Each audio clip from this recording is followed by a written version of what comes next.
اعوذ باللہ من الشیطان الرجیم، بسم اللہ الرحمن الرحیم۔ روحانی دنیا کے معزز دوستو، السلام علیکم۔ ہم امید کرتے ہیں کہ آپ جہاں ہوں گے خیریت سے ہوں گے اور اپنے اہل و عیال کے ساتھ اللہ تعالیٰ کی حفظ و امان میں ہوں گے۔ اس ویڈیو میں ہم نعمت اللہ شاہ ولی کی شخصیت، ثمر حیات اور ان کی پیشین گوئیوں کو ان کے اشعار کی صورت میں بیان کریں گے۔ حضرت نعمت اللہ شاہ ولی کا اصل نام نور الدین تھا، جو کہ بعد میں نعمت اللہ شاہ کے نام سے مشہور ہوئے۔ آپ رحمۃ اللہ علیہ کا شجر نسب حضرت امام موسیٰ کاظم رحمۃ اللہ علیہ سے ہوتا ہوا حضرت علی رضی اللہ تعالیٰ عنہ تک جا ملتا ہے۔ آپ کے آباء و اجداد کا تعلق شام کے شہر حلب سے تھا اور وہیں پر آپ کی پیدائش ہوئی۔ بعد میں آپ کے اجداد ایران ہجرت کر گئے۔ آپ نے مختلف علوم کی تعلیم شیخ رکن الدین شیرازی سے حاصل کی۔ علم الکلام شیخ شمس الدین مکی سے حاصل کیا۔ آپ نے قرآن پاک شیخ جلال الدین خوارزمی سے حاصل کیا۔ بعض تاریخ دانوں کے نزدیک آپ کا تعلق بخارا سے تھا، لیکن علم اور سیر و سیاحت کے شوق میں آپ نے افغانستان، ایران، مصر اور شام کا سفر کیا۔ اس دوران آپ بخارا، بدخشاں، سمرقند، تبریز، ملتان اور کشمیر بھی گئے۔ جب آپ مکہ مکرمہ کے سفر میں گئے تو اس دوران آپ شیخ عبداللہ بامیں کی خدمت میں حاضر ہوئے اور ان سے علم فیض پایا۔ اس وقت آپ کی عمر مبارک 24 سال تھی۔ آپ نے 7 سال مکہ مکرمہ میں قیام کیا۔ وہاں سے آپ مصر چلے گئے۔ وہاں پر آپ نے سلطان حسن اخلاقی سے ملاقات کی۔ آپ موسم سرما غاروں میں بسر کرتے تھے۔ آپ موسم سرما میں غار میں مقیم تھے کہ جب لوگوں نے آپ کی کرامات دیکھی تو آپ کی بزرگی اور معرفت کے قائل ہو گئے۔ بعد میں آپ ایران کے علاقے کریمان کی طرف چلے گئے اور کوہ بنان میں ٹھہرے۔ چند دن بعد آپ یزد گئے تو وہاں پر ایک خانقاہ بنائی، جہاں دور اور نزدیک سے لوگ اور علماء آپ کے پاس آنا شروع ہو گئے۔ حضرت نعمت اللہ شاہ ولی ستارے مریخ کے عامل ہونے کے علاوہ ایک زبردست جفار بھی تھے۔ آپ کو علم الاخبار اور علم الحکام پر بھی عبور حاصل تھا۔ آپ نے علم جفر میں 3 خاص طریقے خود ایجاد کیے۔ حضرت نعمت اللہ شاہ ولی نے 105 سال کی عمر میں ایران کے شہر کرمان میں وفات پائی۔ شہاب الدین احمد بہمنی آپ کے مریدوں میں سے تھے اور آپ نے اپنے معتمد خاص کے ذریعے ان کی قبر پر گنبد اور وسیع بارگاہ کی تعمیر کروائی۔ ناظرین کرام، اب ہم بات کریں گے حضرت نعمت اللہ شاہ ولی کی شاعری کے بارے میں۔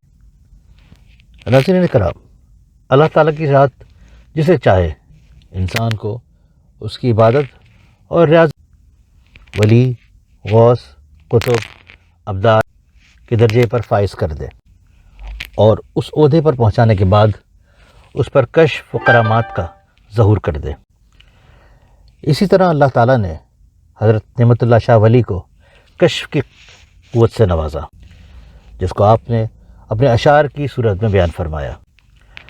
آپ کی شاعری سے اب تک دنیا میں رونما ہونے والے مختلف واقعات کا ذکر ملتا ہے۔ آپ کے لکھے ہوئے اشعار میں سے وقت کے ساتھ ساتھ بہت سارے اشعار ختم ہوتے گئے اور صرف تقریباً 350 کے قریب اشعار محفوظ رہ سکے۔ انگریزوں نے آپ کی لکھی ہوئی اشعاروں کی کتاب کو تلف کر دیا تھا۔ آپ نے تقریباً 850 سال قبل مستقبل کا پورا نقشہ کھینچا تھا۔ ناظرین کرام، جب بر صغیر کے حوالے سے ہم آپ کے اشعار پڑھتے ہیں تو آپ نے لودھی خاندان کی حکومت اور شکست کا تذکرہ کیا ہے۔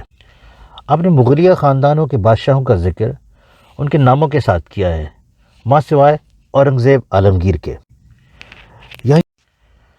یہاں یہ بات بھی قابل غور ہے کہ حضرت نعمت اللہ شاہ ولی نے مغلیہ خاندان کے تمام بادشاہوں کا ذکر نام کے ساتھ کیا، لیکن اورنگزیب عالمگیر کا ذکر نہیں کیا۔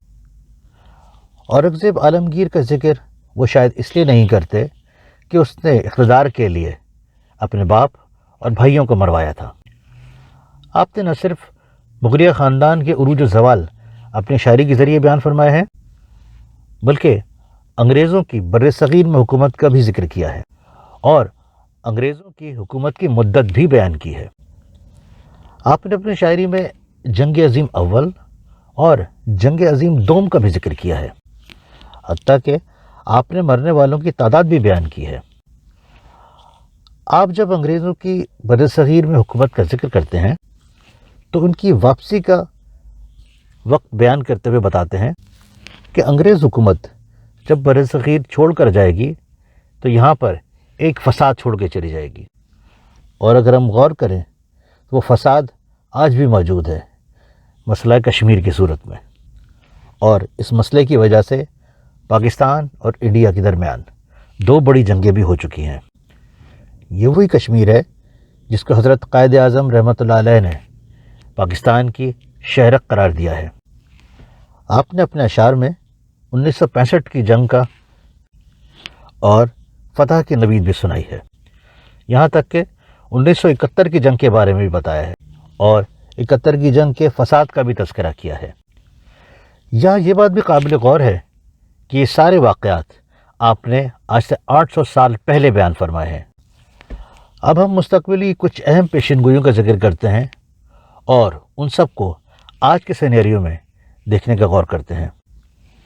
ایک شعر میں شمال مشرق کی طرف سے غائبانہ مدد کا ذکر آتا ہے۔ اگر ہم غور کریں تو شمال مشرق کی طرف چین اور منگولیا آتے ہیں، اور ان کی یہ بات حقیقت معلوم ہوتی ہے کہ چین اس وقت مکمل طور پہ پاکستان کو سپورٹ کر رہا ہے۔ پھر ایک شعر میں گلگت، چترال اور نانگا پر کے ساتھ تبت کے علاقوں کا بھی ذکر ہے۔ آپ نے بتایا کہ ان تمام ایریا میں جنگ کا ذکر ہے۔ موجودہ حالات میں چین اور بھارت کا معاملہ ہم سب کے سامنے ہے۔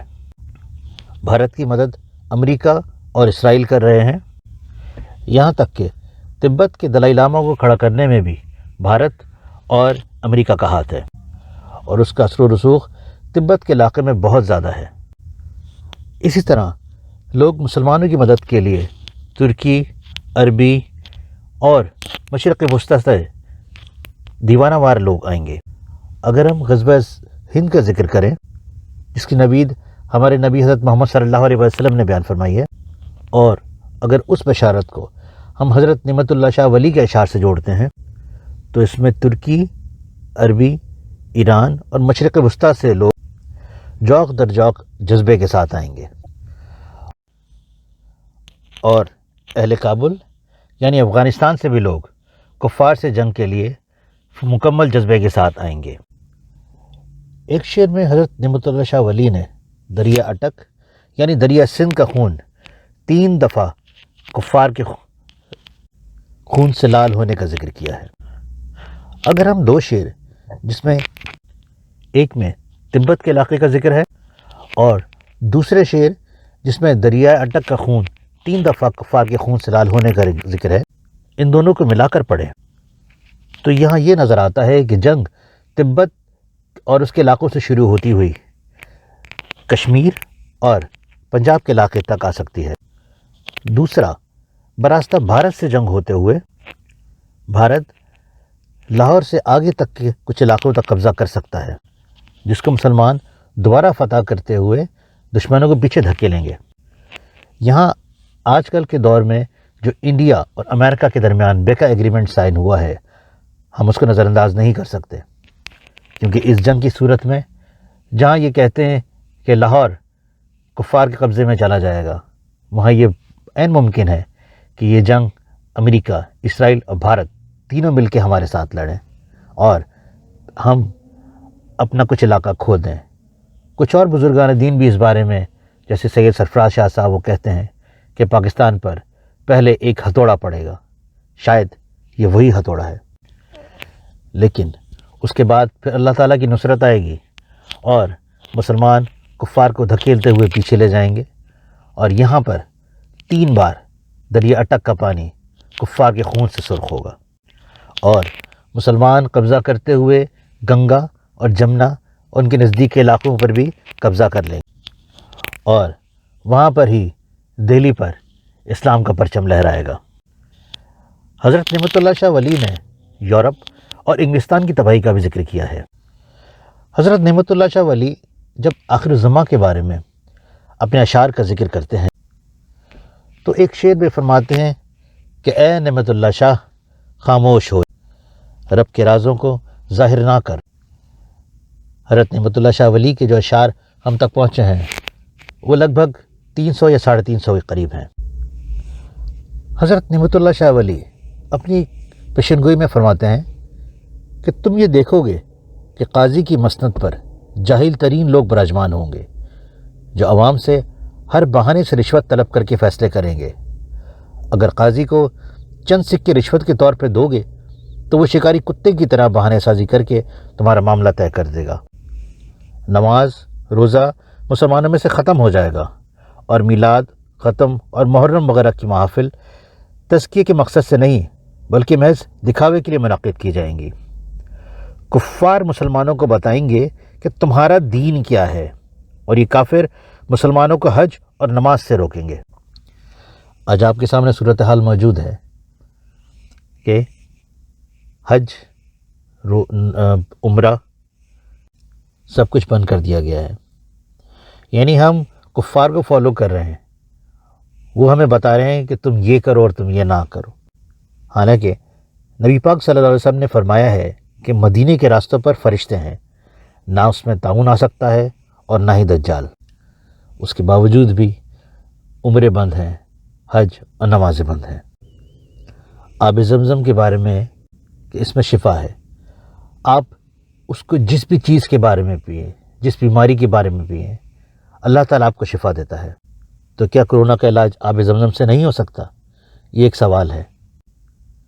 یہاں ان کا ایک اور شعر بہت قابل غور ہے جس میں وہ کہتے ہیں کہ عیسائی شدت پسند ہر طرف سے حملہ آور ہوں گے اور مسلمانوں کے ملکوں پر ہیلے اور بہانے سے قبضہ کرنا شروع کر دیں گے۔ دنیا سے خیر ختم ہو جائے گی اور دنیا میں ایک نظام تشکیل پائے گا جو کہ سازش اور دھوکے پر مبنی ہوگا۔ اور آج اگر آپ اپنے اطراف میں غور سے دیکھیں تو تمام مسلمان ملکوں پر قبضے کون کر رہا ہے؟ عیسائی۔ ان کے بیک پہ کون ہے؟ یہودی۔ اور جب دنیا میں ایک نئے نظام کی تشکیل ہونے کی وہ بات کرتے ہیں تو کیا اس کا مطلب نیو ورلڈ آرڈر نہیں ہے؟ ایک شعر میں وہ کہتے ہیں کہ معاشرے کے مفتی اور علماء خود گمراہ ہوں گے اور بلا وجہ فتوے دیں گے اور حق کو چھپانے کے لیے شرعی ہیلے گھڑیں گے۔ کیا یہ سب کچھ ہمارے ملک میں نہیں ہو رہا؟ جعلی مولانا، جعلی مولوی، کیا یہ سب کام نہیں کر رہے؟ اپنے کچھ اشاروں میں وہ فرماتے ہیں کہ حضور صلی اللہ علیہ وسلم کی امت سے بے حد مجرمانہ فعل اور گناہ سرزد ہوں گے۔ حکام رشوت لیں گے، دانستہ اپنے فرائض سستی اور غفلت برتیں گے اور تعویلات کے ذریعے سرکاری احکامات کو تبدیل کریں گے۔ علماء کو علم سے کوئی دلچسپی نہیں ہوگی اور جو سمجھدار ہوگا وہ ان حالات کو دیکھ کر صرف روئے گا، اور عوام الناس کا یہ حال ہوگا کہ وہ بے حیائی اور بے شرمی سے ناچ گانے کی محفلوں میں مست ہوں گے۔ اگر ہم غور کریں تو کیا یہ سب کچھ آپ کو رمضان ٹرانسمیشن کے اندر نظر نہیں آتی؟ ایک حدیث میں نبی پاک صلی اللہ علیہ وسلم فرماتے ہیں کہ رسول پاک صلی اللہ علیہ وسلم نے فرمایا ہے کہ قریب ہے کہ لوگوں پر ایک ایسا دور آئے گا جب اسلام کا صرف نام اور قرآن کا صرف رسم الخط باقی رہ جائے گا۔ ان کی مساجد آباد ہوں گی لیکن وہ ہدایت سے خالی ہوں گی۔ ان کے علماء آسمان تلے بدترین لوگ ہوں گے، ان کے پاس سے فتنہ ظاہر ہوگا اور انہی میں لوٹ جائے گا۔ حضرت نعمت اللہ شاہ ولی اپنی ایک اور پیشن گوئی میں فرماتے ہیں کہ تم یہ دیکھو گے کہ دنیا پر عیسائیوں کی حکومت ہوگی اور وہ ہر مکاری اور بہانے سے مسلمانوں کو تباہ و برباد کرنے کے طریقے تلاش کریں گے۔ اس زمانے میں تمہیں کوئی اہل حق نظر نہیں آئے گا اور چور، ڈاکو مذہبی اور سیاسی مسائل پر براجمان ہوں گے۔ مسلمان معاشروں میں کفار کے رسم و رواج عام ہو جائیں گے، بدعت زور پکڑ لے گی اور کہیں بھی سنت رسول نظر نہیں آئے گی۔ پھر وہ بتاتے ہیں کہ یورپ سے کیا ہوگا، یعنی جب اس دور میں ظلم و بدعت کو رواج ہو جائے گا تب مغرب کا بادشاہ ان کو دفع کرنے کے لیے حکومت کی باگڈور سنبھالنے کو ظاہر ہوگا۔ مغربی مسلمانوں پر ذات باری تعالیٰ کا فضل ظاہر ہوگا اور ان کے ہاں انتہائی قابل اور لائق کام کرنے والے مردان حق ظاہر ہوں گے۔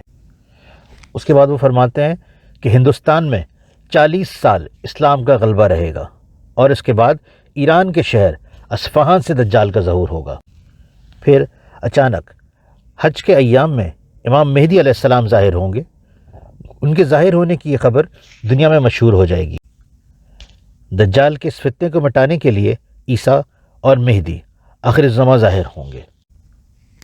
اب اس وقت جو انہیں پریڈکشن کی ہے، جو جھوٹ پر مبنی نظام ہے، نیو ورلڈ آرڈر، اس کی اب شروعات ہو چکی ہے اور یہ بہت خطرناک اور دردناک نظام ہے۔ اور یاد رہے کہ آنے والا دور بہت مشکل ہے، لیکن اب آپ کو اسلام پر ڈٹے رہنا ہے، کیونکہ آنے والے دور میں ہو سکتا ہے آپ کے لیے نماز اور روزہ بھی بہت مشکل ہو جائے۔ اجازت دیجیے، اللہ نے کے بعد۔